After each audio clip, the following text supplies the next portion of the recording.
everybody. Welcome to InPsightRadio. I am your host, Danielle Egnew, and you are a fly on the wall to everywhere. How is everybody this week? How did you all survive the big lunar eclipse?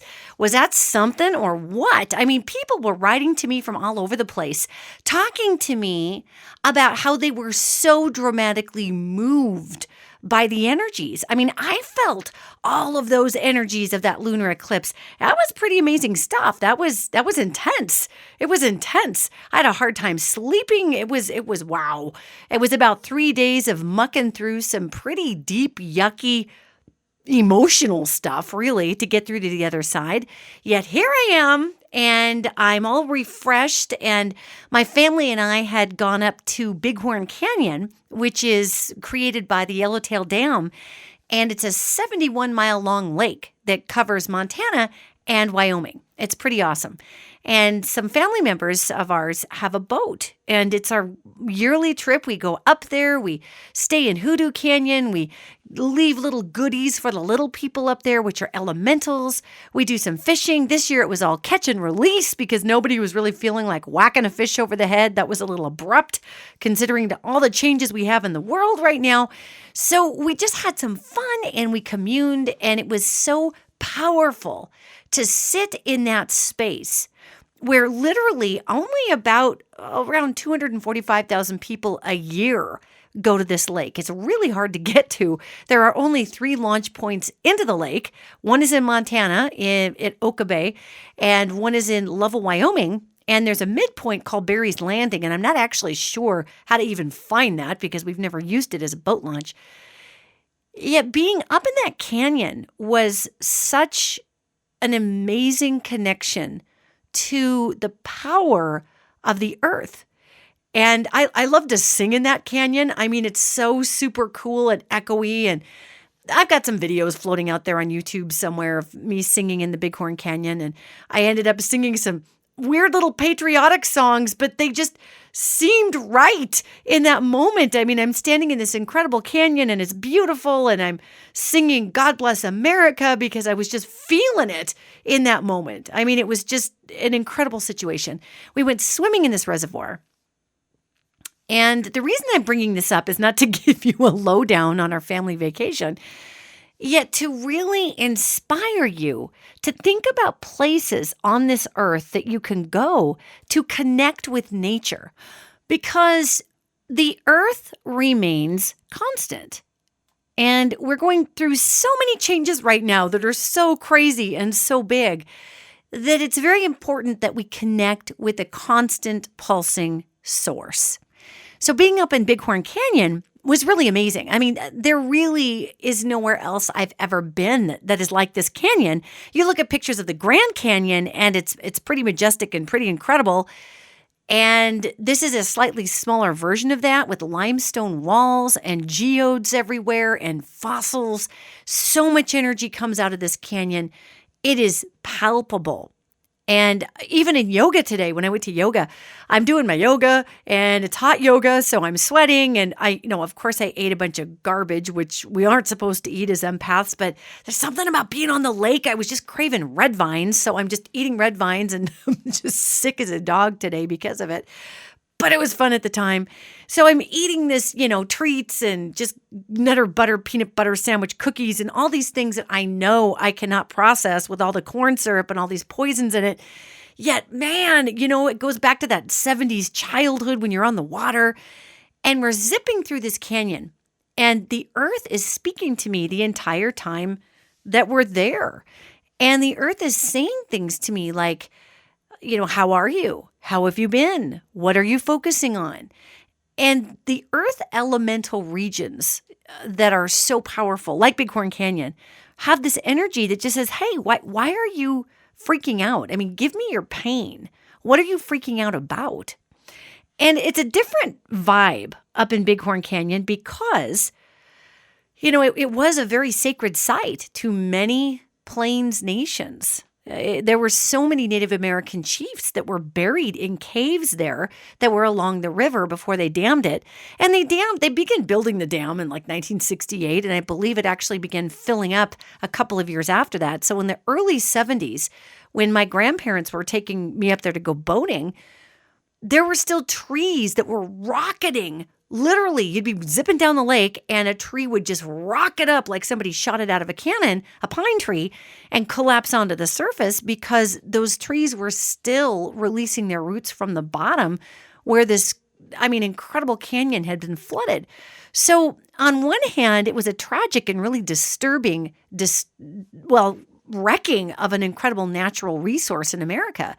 And these caves beneath the water in Bighorn Canyon held chiefs.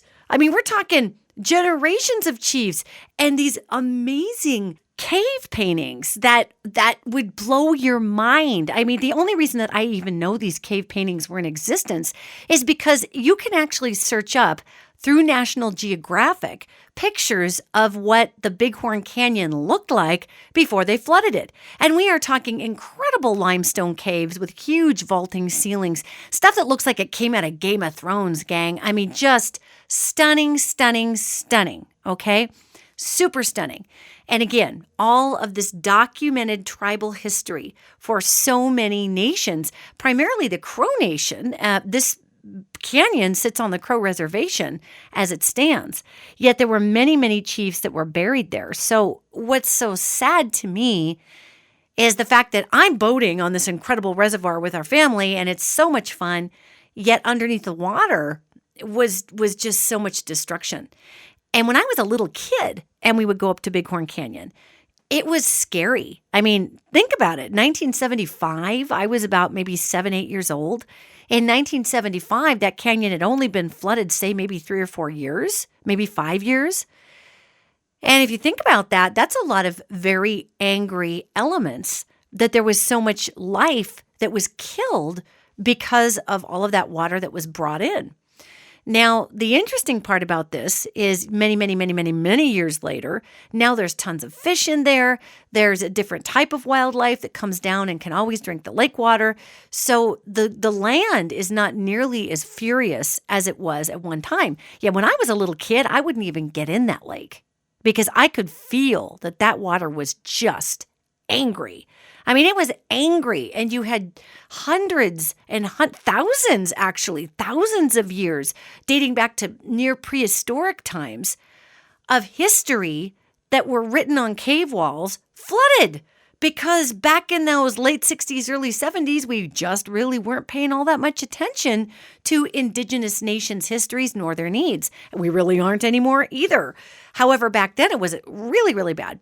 So here I am now. We fast forward. I'm 49 years old. We're up camping in this incredible reservoir, and the entire place just speaks to you. It speaks to you. And one of the things it was saying was asking me to leave my pain there, to leave my evolution as a person and my fear, and to leave everything I was going through with the canyon. And so I did. I went through my own little personal ritual. It was really intense. And it really dawned on me while I was up there that there are so many of you listening to this that don't have access to nature. Really, gang? I wish I could scoop all of you up and take you to Montana. And I'll tell you, if we ever do hit 11,000 subscribers on this podcast, then I'm going to not only go to you for free, I'm going to be throwing all kinds of worldwide, massive, huge message receiving and message sending seminars all over the world. If we can ever hit 11,000 subscribers for free for everybody, it will be just unbelievable. And I will be having all sorts of incredible opportunities for people to see that canyon. Honestly, if I ever win the lottery, that is all going back into humanity because I love to connect human beings with their purpose. I absolutely love it. I live to do that. And I might even decide to make this podcast free, and everybody's been paying for it all this time. Thank you. Heck, maybe we'll just make it free for everybody. Who knows? Yet until I can figure out how to get some of the overhead paid for in a different way, your subscriptions keep this rolling. Crowdfunding is the most incredible means to sustain something that is so powerful for all of us. And so, I'm kind of all over the place in this podcast starting out. Yet the point is that when I went up to Bighorn Canyon, what was drawn to me through that experience was our need to connect back with the earth, because the earth is trying to talk to us all the time. Everything was so clear while I was up there. I was sleeping on a dock, and my wife was next to me, and we were on an air mattress. And there was no tent. We were just sleeping on this dock and looking at these stars, which just went and went and went forever. And this big bright moon. And the canyon walls, which again, this place is really quite mystical. And the canyon walls will actually move.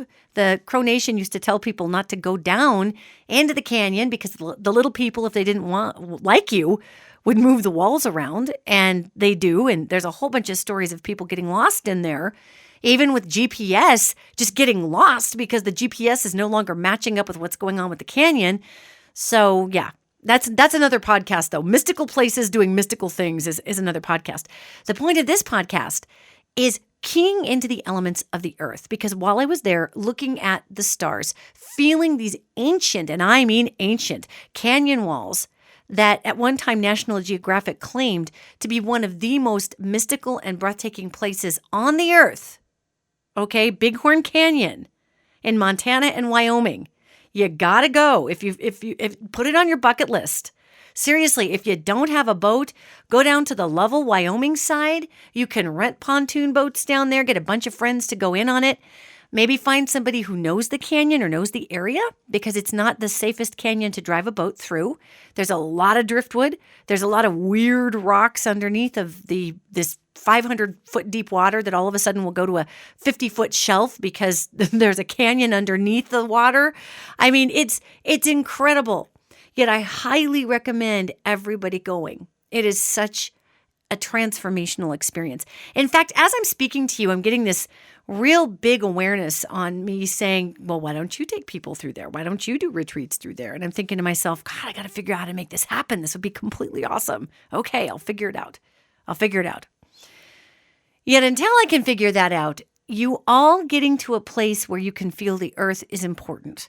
Because right now there's so much information coming through about how we are meant to step up to be ultimate manifestors. That's really true.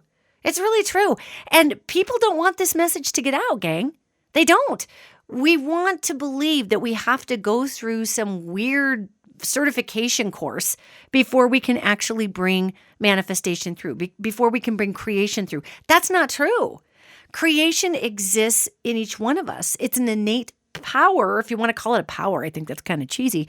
But if you want to call it a power, it's an innate power that is gifted to us, okay, through the very vibration and fabric of our spiritual structure as well as our cellular structure. And we've had movies like The Secret, and I was talking about seeing the Celestine Prophecy, and we've got all of these resources to wake us up out of this weird stasis we've been in and this belief system that we can do nothing. We've got all of these resources there, yet we don't typically tap them. And I'll tell you, our food is a big part of it. Now, I am just really taking a giant boulder and hucking it at the glass house right now, because I just got done eating a bunch of red vines and Nutter Butters and potato chips. And I just, for 2 days, was eating a weird combination of super healthy vegan food, because my dear soul sister Holly, who had stage 4 horrendous cancer that had spread from her breast to her bones to her lymph nodes, and was told that she should just go die somewhere in a ditch. She was literally told by the medical community there was nothing they could do for her, and she needed to enjoy our beautiful Montana sunsets and go eat a steak and drink a beer, and she maybe had 2 years left. That's what they told her. And Holly said, no, I don't accept that. So she went on and went ahead and completely changed her nutrition. And now her cancer, 11 months later, is gone. It's completely gone. And I know I've talked about Holly on this podcast before, yet I was with Holly. It was Holly and her husband Wayne's boat that we were on. So we're tootling around, and Holly still, when she goes out on a family vacation, I mean, she's still bringing all of her vegan food, all of her healthy food. And it's not because, oh God, if I don't do this, I'll die, which is kind of true. Yet at the same time, it's what she eats at this point. Her body is so clean and attenuated. She's gotten into Qigong. She's just this walking, beautiful, resonant human being that is so clear. I love being around her. And so I'm eating this combination of incredibly clean, beautiful, organic vegan food, and then, snitching a couple of red vines here and there or whatever. Well, even though I did have a pretty big meal structure based upon that incredible food, even the little bits of the cruddy food I had, man, I went to try to go into yoga today and I felt like garbage. Now, granted, I've been a little off the workout schedule, people, because we're still in the middle of moving. However, man, did that make a difference. And we are disconnected, like spiritually lobotomized from the vibrations around us by our body not being in a resonant place to be able to hear the earth or feel the earth. So the fact that I'm in this canyon and I am, pondering all these things that are coming up for me personally right now that are, nothing's catastrophic. I'm not going to, pitch myself off a building or anything. Yet, I'm having big awarenesses about what my role is and what I'm supposed to bring through for folks. And I think we all are going through that what the heck moment right now. And I want to encourage all of you to be able to set aside 2 days, a weekend, where you're not on your phone. My phone didn't work up there. It was blissful. Wah! It didn't work at all. 0 cell service in Bighorn Canyon, people. So just make sure that you have a flare gun or something if you get stuck, because there is no cell service, okay? We're talking a 71-mile long EMF vacuum. It is delicious. Can I tell you how delicious it is? Man, is it delicious. I get up in that canyon and I'm so excited because all I can hear is creation. All I can hear is earth. All I can hear is God and the people I'm with. And it's so beautiful. And you understand what a perfect balance everything is in when we can hear all this. And it's very difficult to do, at least for me. I'll speak for myself. Maybe we've got some other folks listening out there, part of Team Light, that are much better ninjas and Yodas than I am. I'm not so good. Sometimes I require nature to get there. So what I want to share with you is not only please get 2 days in a row where you are just out somewhere and you're not on your phone. You know what's phenomenal is we were in this canyon, which can be actually quite perilous, and this storm blew in. And at first it was just this little pitter-patter of, beautiful soft rain on this lake. And keep in mind, I want you to picture being on a lake, but not an open flat lake. You're on a space in the lake that's maybe 70 feet across, because on either side of you are huge vaulting 500-foot limestone walls, okay? And they kind of come down to a little crumbly bank about maybe, 20 or 30 feet tall, that's just shale rock and whatnot.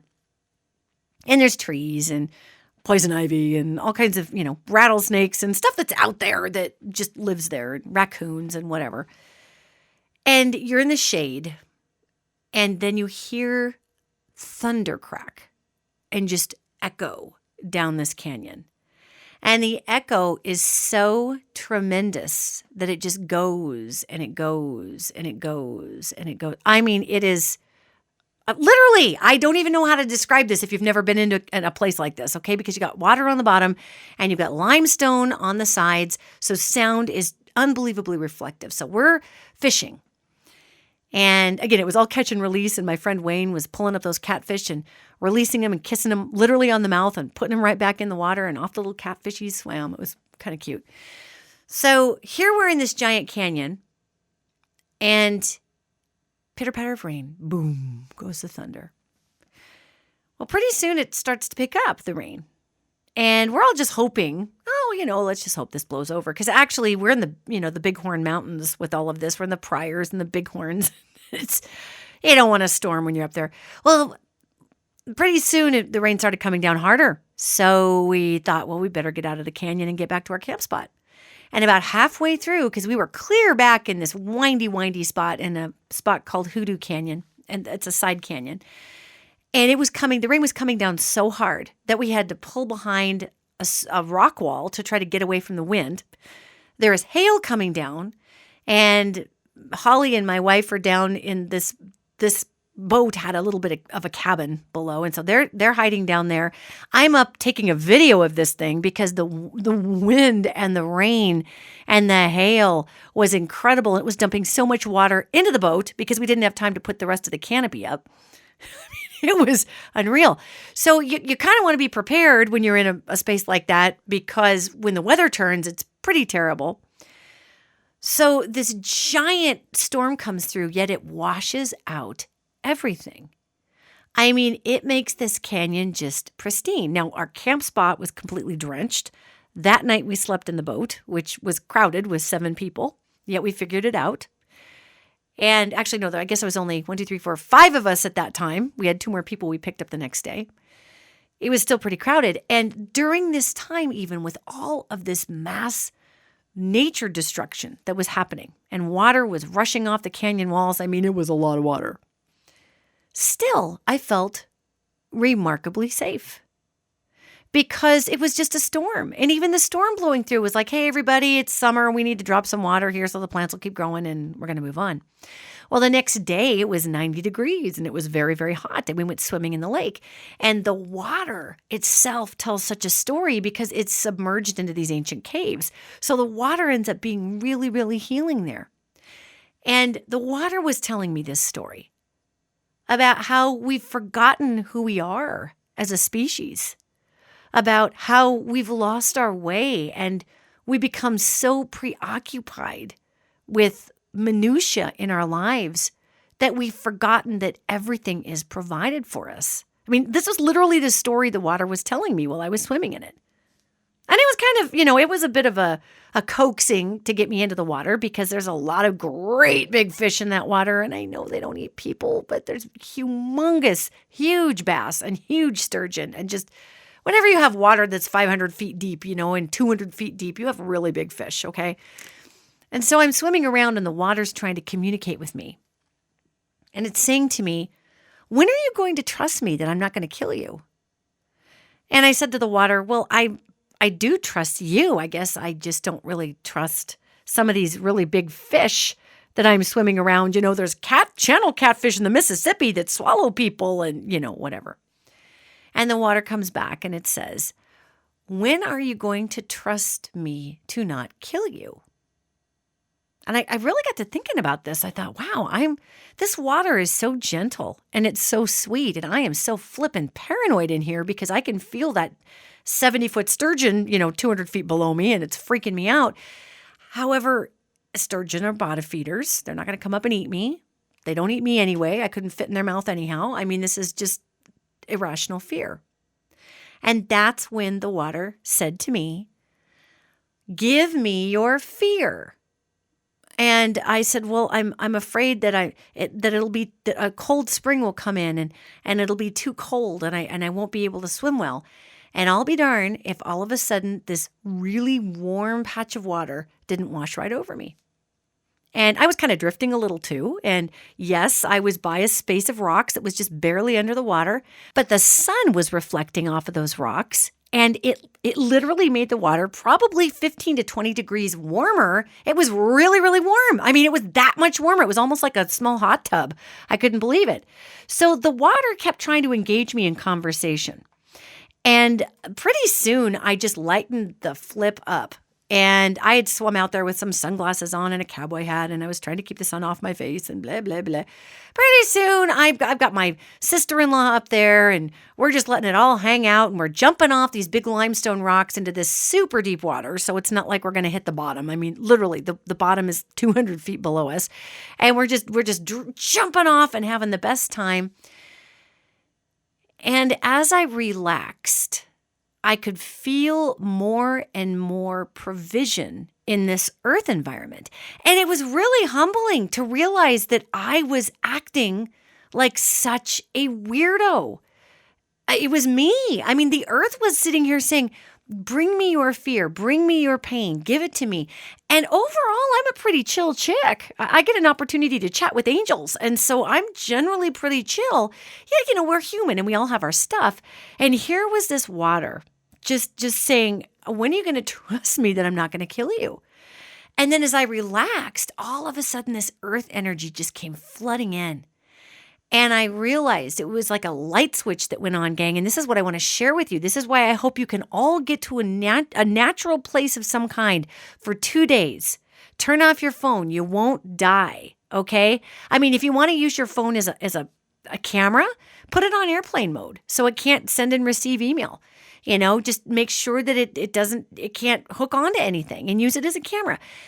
Yet I will tell you, being connected only to the earth, we still receive messages.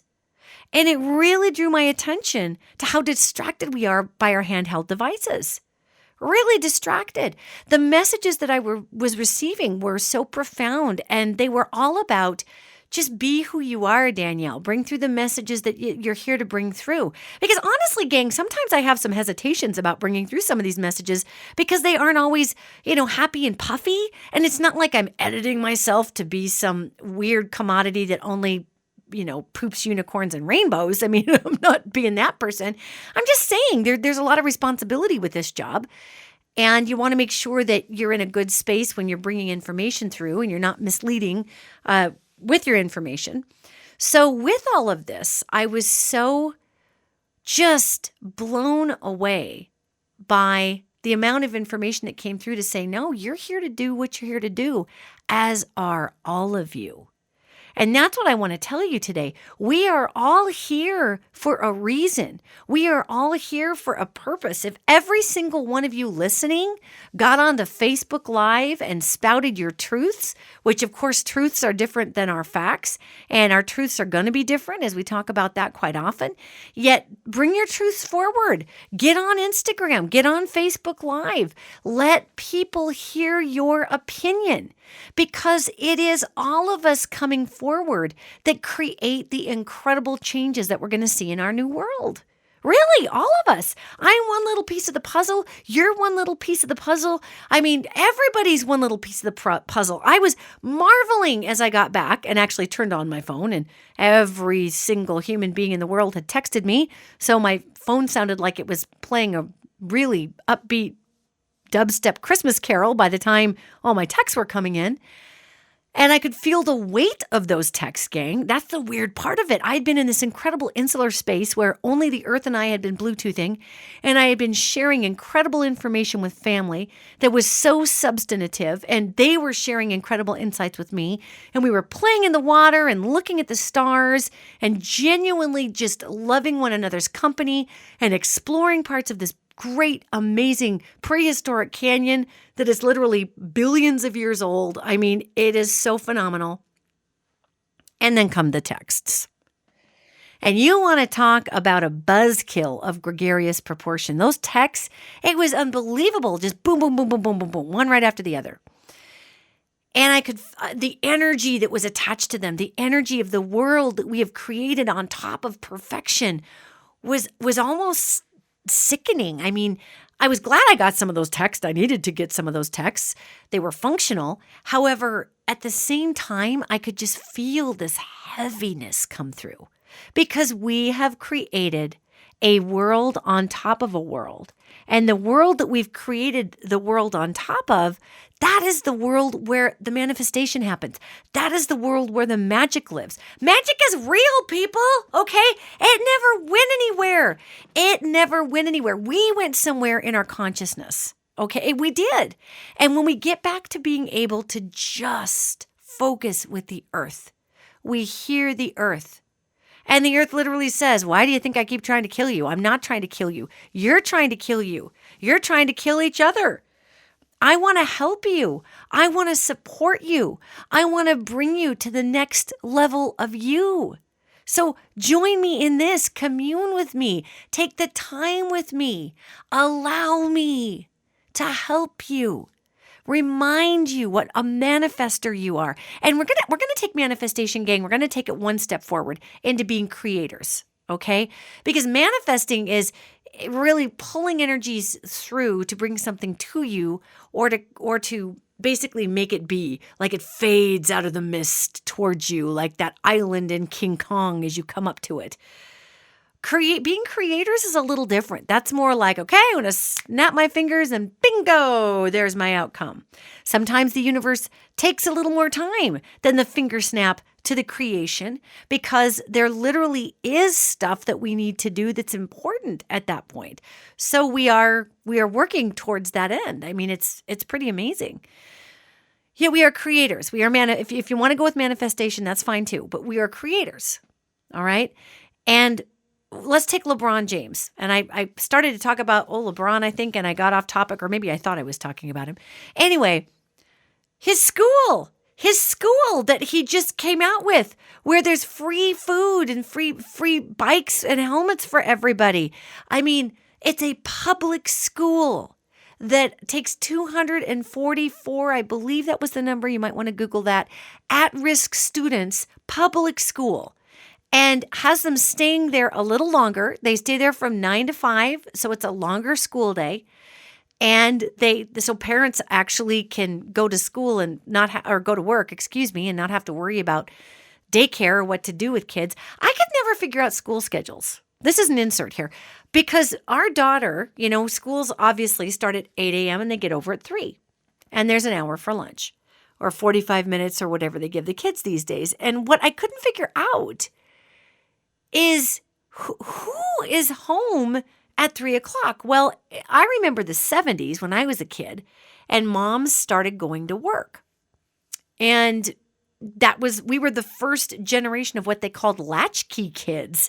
Do you remember the latchkey kids? We would come home with the key around our neck, and we would unlock the door and let ourselves in, because nobody was home, because everybody was working. That was the 70s. So I love the idea that LeBron has the school hours from 9 to 5, and I don't know if everybody's going from 9 to 5 or if they go in shifts or what. Yet here is LeBron James with this beautiful school encouraging these at-risk kids to go. And apparently LeBron had missed something like 80 days of school. I mean, he missed a lot of school because he didn't have a lot of support, and he wants to give that back. So here's LeBron with his, hey, we're going to go ahead and make all of this awesomely free, and he's partnered with, he's got a foundation apparently, and originally from Akron, Ohio.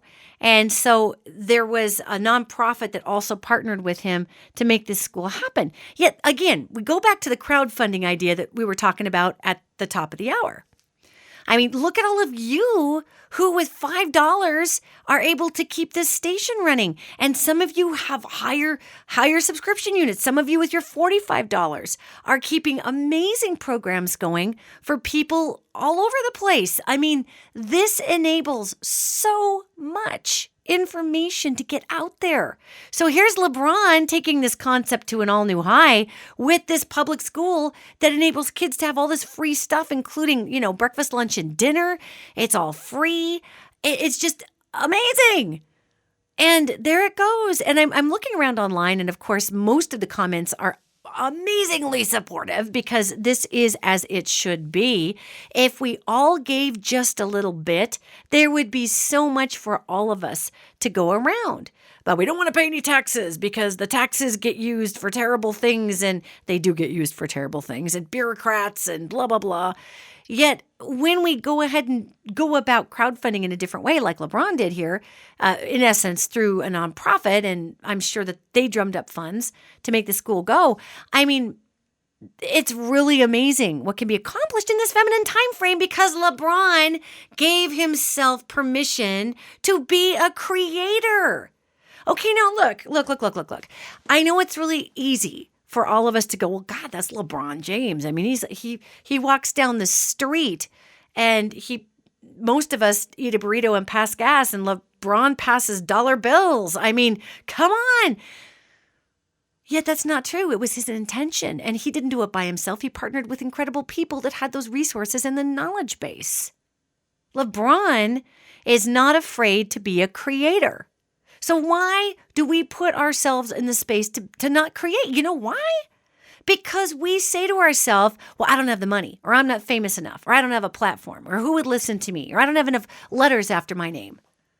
I tell you what, the heck with those letters. I mean, for those of you who have letters, that is amazing, and congratulations. That's incredible. Those are incredible accomplishments, and you should be proud of that. For those who do not have letters after your name, don't worry about it, because everyone's individual truths are important right now. Your truth is important. I want to hear from all of you out there who are incredible cooks. Okay? Who bakes out there? Who bakes and tries alternative recipes with really great organic food? Now, my wife does this all the time. I can't say I do. I'm not very good at it. She's amazing at it. Who of you out there can put together some little Facebook Live videos or Instagram Live, although I think Instagram cuts you off at 15 seconds, but you can do an Instagram channel where you can put videos up there that are longer than those short little guys, and you can put show us how to cook with love. How about that? Show us what you substituted sugar for in your recipe. I want to know that, okay? What else do you got in there? What's your magic? Bring your magic to the table. LeBron brought his to the table. He brought it through his amazing ability to play basketball, yet he also brings it through this philanthropic work. I mean, we are meant to have more than one purpose, gang. The ideology that we only have one purpose is so old world. It's so imbalanced masculine. This is my one thing I'm the king at. Jeez Louise, the divine masculine is like, hey, I got lots of cool stuff I'm great at. Rock on, jack of all trades and master of all. Whee! This is the divine feminine, Jane of all trades and master of all. And this is the feminine time frame where we are all being requested, not required. Yet we are all being requested to come forward with your gifts, with your magic, with your aptitudes, with your truths. You pick a word that makes sense to you today, and you come forward with it. And again, I cannot stress enough, this is not the time frame to marginalize, to partition, and to victimize. For those out there who feel that is necessary in their world to strengthen their point will get buried behind a lesson in humility and bridge building. Those aren't my rules, gang. I'm just talking to the angels, and that's what they're telling me. This is a time frame of such expansion. This is what the Canyon told me. The Canyon said, I didn't get like this overnight. I've been doing this for billions of years. My friend Holly and I talked about how Holly was just so hilarious, and she was talking about how we both, in our youth, really wanted to just get from point A to point B, and we didn't want to go through any of the steps. Shortest, easiest route, darn it. That's youth for you. And she was just commenting on the fact that, and I agreed with her, that anything in life, you can't do the shortcut. You got to go through the journey. And that's what we talk about on Insight Radio. We talk about going through the journey because all of the kernels of wisdom are along that path. And we want to laugh at that because it sounds so cheesy. Oh, the kernels of wisdom grow along the path of your journey. Travel well, young Padawan. I mean, really? But it's true. It's true. They really do grow along our moments that we need to have. So bring your moments forward. And I really, truly have been shown that is what this whole social media experiment is about. Of course, we're human and we love to focus on the negative, about the negative capacity of social media.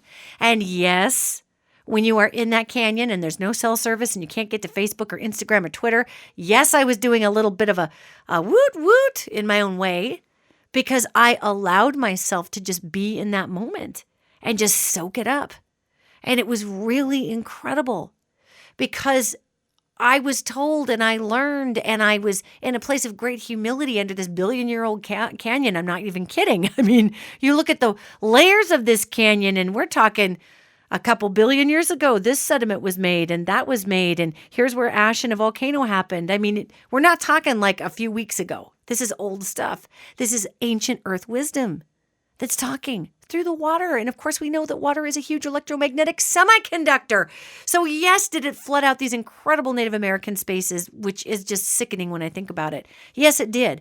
Yes, it also pulled up all of those energies in all of those caves and continues to circulate that energy to the surface. So instead of those caves housing that gorgeous energy, and you go visit the cave and you pull this hallowed sacred energy out of it, that is now circulated in all of the water. So that entire canyon is just this massive conduit for spirit. It is phenomenal, just phenomenal. And it talked about magic, and it talked about how all of us bringing our gifts and bringing them forward in place of our paranoias is so important right now. Do you have a book you want to write? Do you have a blog you want to start? Do you want to post positive quotes that you absolutely love? Are you a quote person? I know a ton of people in my life that are quote people. I never knew. There were so many people out there who love to collect quotes. That is so flippin' cool. So pass them around. Let us use our social media not for the passing of ills, yet for the passing of our greatest gifts, our magic, our talents. I want to see how did you substitute a brownie recipe? My wife has an incredible substitution for a brownie recipe. Sounds disgusting, but it's awesome. Made out of sweet potatoes. Seriously. And you cannot tell it's made from potatoes. It tastes like this goopy, chocolatey, delicious, gooey brownie with this amazing frosting on top that's made from all of this natural organic stuff. You would think you were sitting in the middle of a fat fest. It is so good. So what is your magic? And what stops you from bringing it forward? I mean, are you afraid that people will run up against you and say, that's not true, or you're off the mark here, mister? I get that all the time. Well, I basically agreed with what you said, but you're really off the mark, because the way it really is this.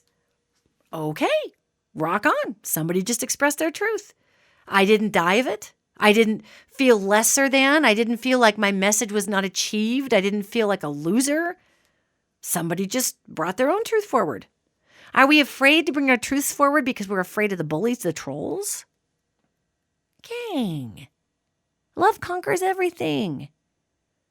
It's very interesting. This last week and a half has been such an interesting display of spiritual physics. I've got this Ascension tour coming up, right?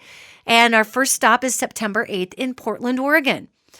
And so it's kind of coming down to crunch time, and I'm throwing out some just, pretty mellow Facebook ads or a Instagram ad or just something that lets people know we're coming, because I really want to get these incredible messages out to everybody. And so in the middle of all this, all of a sudden, these particular Ascension page posts are getting just hammered with this negativity and these trolls. And oddly, I'm starting to feel, as I'm looking down these posts, because, there's going to be people who disagree with you, whatever. As I'm looking down the post gang, I'm recognizing that some of these are bots. I must have used some kind of wording in my ad somewhere that triggered a bot. And that bot was literally there to just shut down the thread. And I mean, it was the typical stuff. It was like, oh, you're a fake psychic and blah, blah, and you suck and you're a charlatan and blah, blah, blah. All the whatever, the litany of the same old, same old. Yet the way that they were posted systematically, spaced out, it was a bot. And I thought, oh my God, somebody actually has a bot that searches metaphysical or alternative sites or whatever you want to call it. I don't even know how they find this stuff. And then hit it with all these posts. And of course, there were some real people in there who are like, the Lord says you're going to go to hell and all that. And, okay. Yet I was just floored that somebody out there is so threatened by the fact that this information is going to come through. They are so threatened by the fact that light is winning. They are so threatened by the fact that they know somewhere that we are deep. Creation is, we can make creation happen. We can manifest. We can change this world. And somebody is so freaked out about that message getting out there that my goofy little Ascension tour pages were just getting hammered. So we took a few minutes and, cleared off the posts. And I usually hate doing that because I'm not, trying to be big brother or censoring people's comments. Yet I could very much tell that this was such a targeted effort. And now that makes me sound like a paranoid nut. I recognize that. However, this is just the honest to God fact. I was looking at it going, wow, Somebody doesn't want this information out there. And you know why they don't want it out there? Because it's true. And it happens that when we come together as a species, the world changes. Now, if we come together in horror, the world changes for the worse. Look at World War I and World War II. Lots of people came together for very tyrannical reasons, and that was a very hideous outcome. So then lots of people came together for what they felt were pious or good reasons, and that balanced itself out. And yes, nature has a balance, gang. Nature has a balance. And I'm going to bring through some messages here that may really resonate with some and infuriate others. Yet, welcome to Insight Radio. So, nature balances itself out, yet we don't always. Humanity doesn't always balance itself out. We are very obsessive. We're addictive. We're fear-based. We do all kinds of weird stuff. We're working on going back to our original system of being love-based. Okay? Yeah, you'll hear people say, and it is their truth, and there is truth to it, that, well, we really don't need to worry about climate change, and we don't need to worry about this, or we don't need to worry about that, because everything is a pendulum and it balances itself out. Okay, true.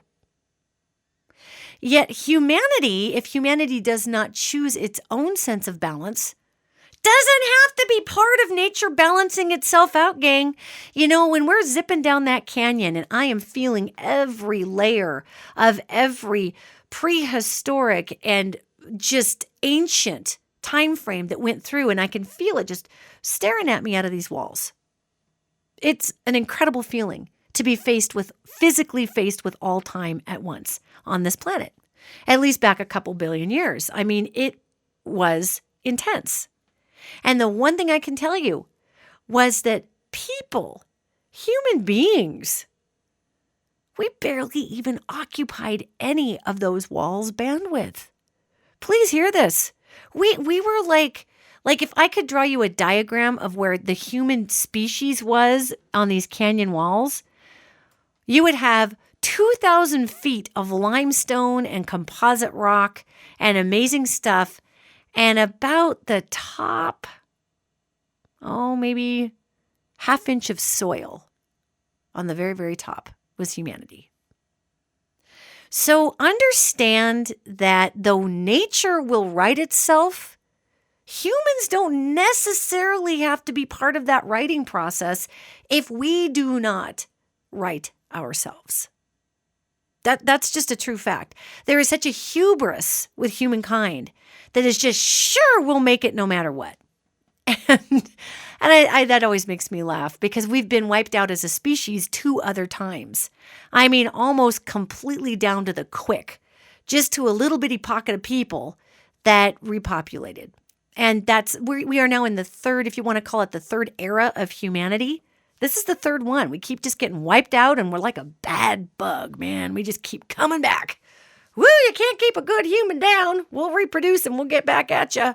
We'll bring our burritos and our lawn chairs and our RVs and we'll make it happen, by God. Welcome to humanity.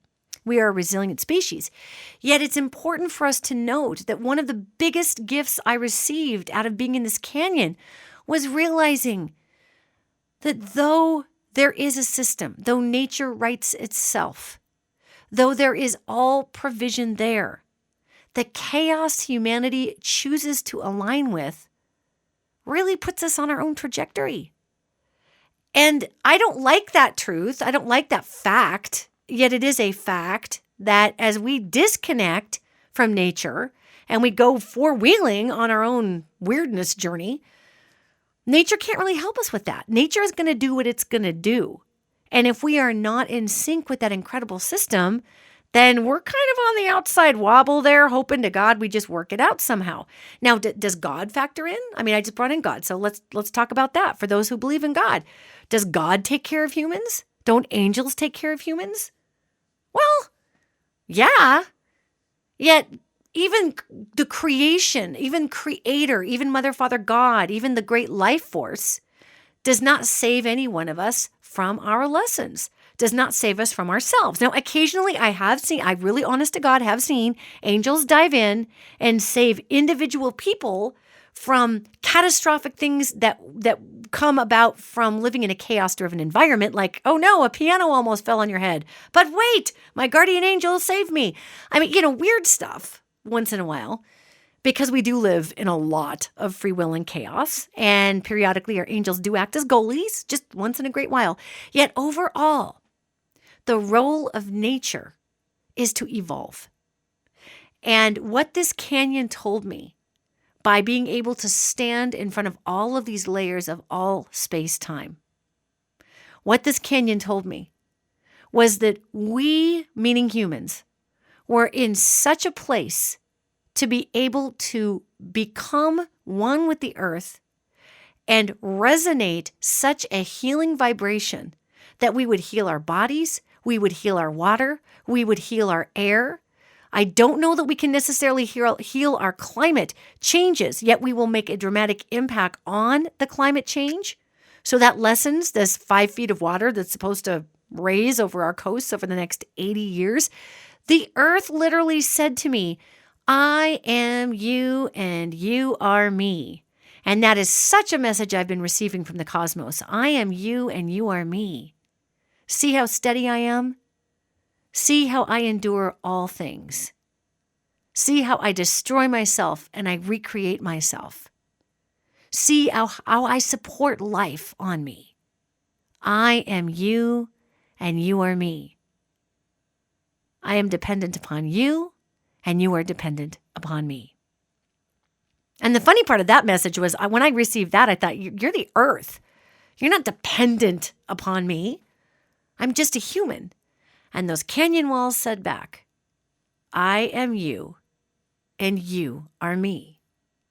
I am dependent upon you and you are dependent upon me.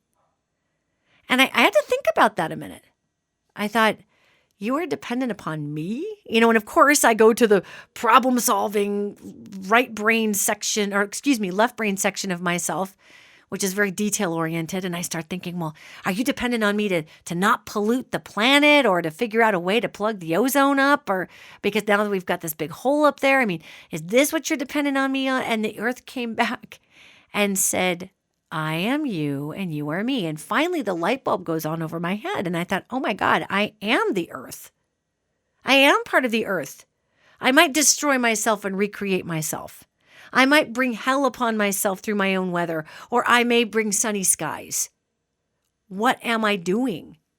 Because I am in ultimate evolution. I am in ultimate creation. Here I am. I am the earth is me. There is no separation between the two. And all I could do is just be in awe of the fact that I was part of this huge planet and that it needed me.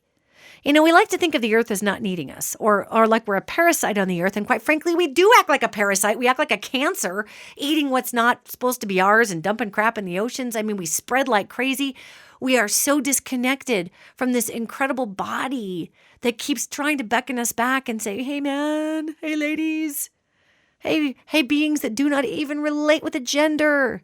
I am here for you because you are me and I am you.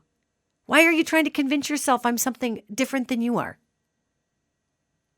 And this is the point, gang, that LeBron James, I believe, is making with this school where everything is free. This is the point that crowdfunding is making by saying a little bit of us give a little and a lot is gained by it. This is the point that we are making by understanding that having the one ideology, the one way, the one savior, the one king, the one queen, the one guru that enlightens us all, this gets really difficult in such a connected time frame where I am you and you are me. So I am asking you to bring your gifts to the table. I am asking you to come forward with your own videos. I am asking you to blog your own truths, because for every truth you have, there are hundreds of people out there thinking that truth that you have, that they share, that they've never given a voice to, they're thinking they're the only one having it. And then you put it out there in a blog or on Facebook and people say, oh my God, you are so brilliant. And how do I know this? Because it happens to me. I am so blessed by people. I am so blessed by all of you listening. Holy moly. I am so blessed by people who write to me and give me the most amazing letters. They literally give me their heart in their letters. And I could just cry. It is so humbling. And if what I'm doing inspires that type of reaction from someone, then that is universe working through me. And I am so honored by it. And I am telling you, gang, you have that in you as well. We all have our different styles. You may have a different personality, whatever. Yet you've got it in you too. And it's going to take all of us coming together, all of us, to get this going. You know, that's what the earth told me. That's what the angels have been telling me. That it's wonderful that we do have our leaders. And there are personality types. This goes back to Myers-Briggs and all kinds of other things. There are personality types that enjoy stewardship positions or leadership positions. I end up accidentally being in a stewardship position. It's not that I'm trying to be the leader. It's just simply that, hey, if you're, shouting out about stuff after a while, then you tend to be sort of stewarding whatever that is. If it's a movement or you're holding a space, and I will continue to hold that space for this awareness and this growth. I will hold it and I will hold it and I will hold it. I don't necessarily see myself per se as a leader, only because I associate that with old world energies. I definitely see myself as a steward. Absolutely. A steward of that space. And I see you all as my fellow stewards. And I am completely honored to be in that stewardship position. And if the old world looks at that as leadership, fine, whatever. Just don't call me late for dinner because you all know I like to eat. I do. So be the stewards with me in your own way. I was posting on Facebook a while back about, I don't even remember what it was. It was something I was feeling very passionately about, and it was something that I had been delivered some very poignant information on through the universe. So I wanted to pass it on to everybody because that's what I do. I'm a passer-oner, okay? So I'm passing all of this on, and I'm realizing that it threatened a lot of people's existence because it was a very liberating message on how we can bring through anything we want to, and that's good or bad. So use your powers wisely, use the force wisely.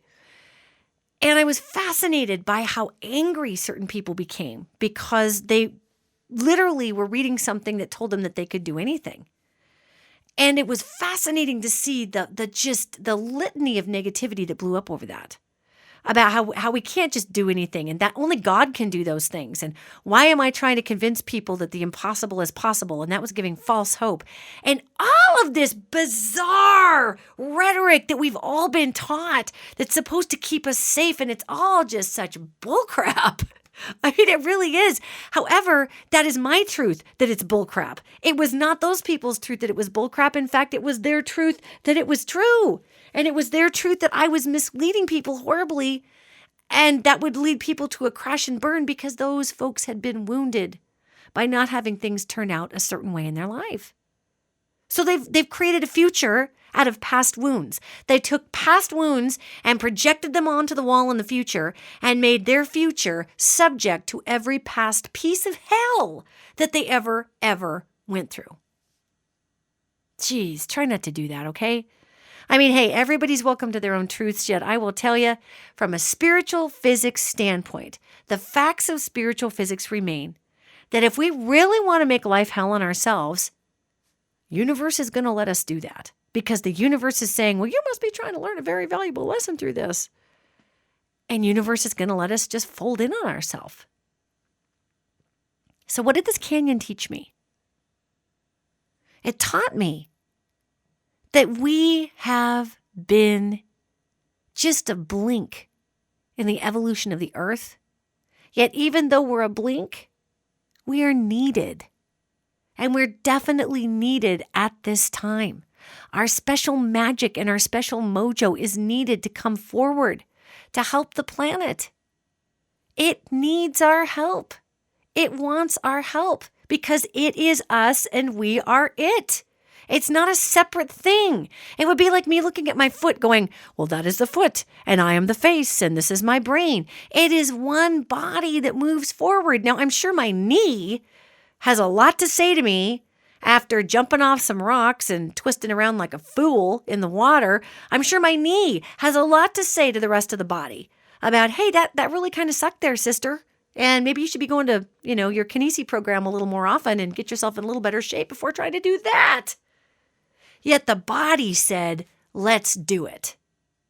So the poor knee just opted in and kind of went with the program and is now a little mad about it and letting everybody know that its protests that were ignored were in good faith.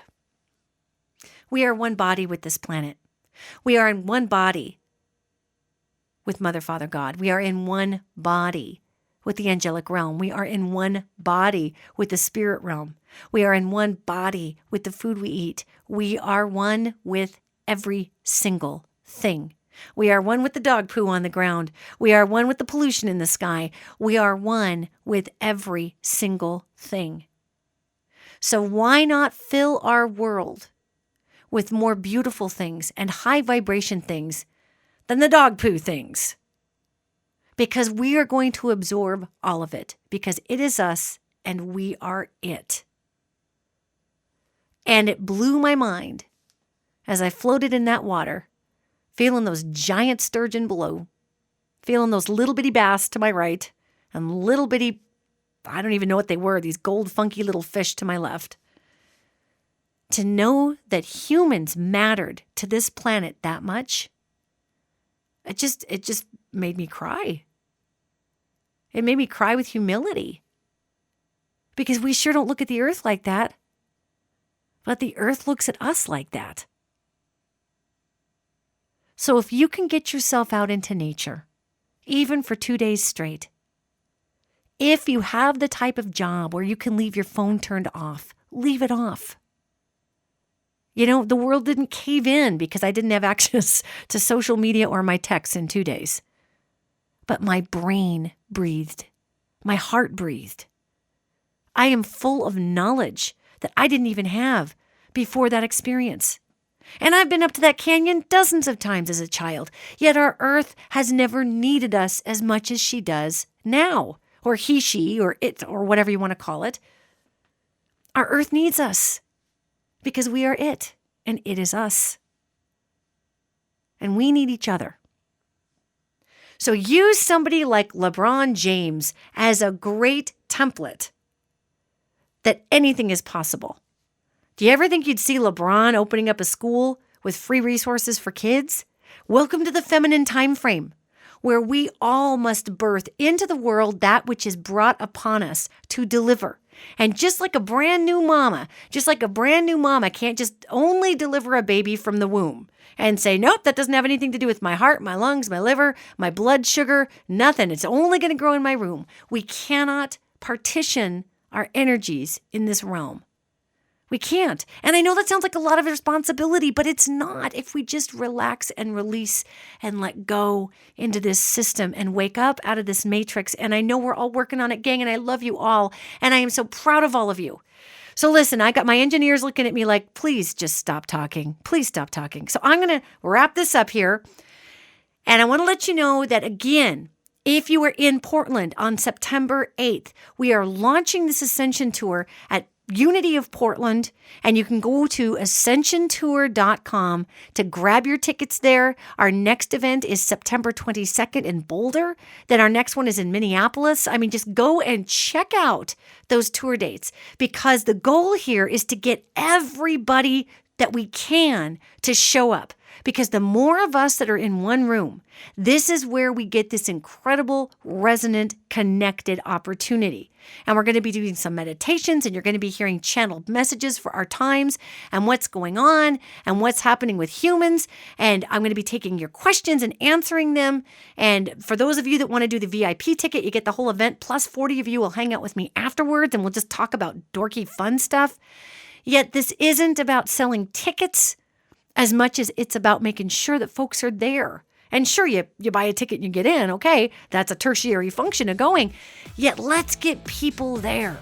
Find out where these Ascension Tour spots are, and let's all show up. Because together, we are magnificent. Together, we change this world. Together, we are the creators. Together, we co-partner with Mother, Father, God, and we evolve and we ascend. I love you all. Bring your magic forward, and I will see you next week.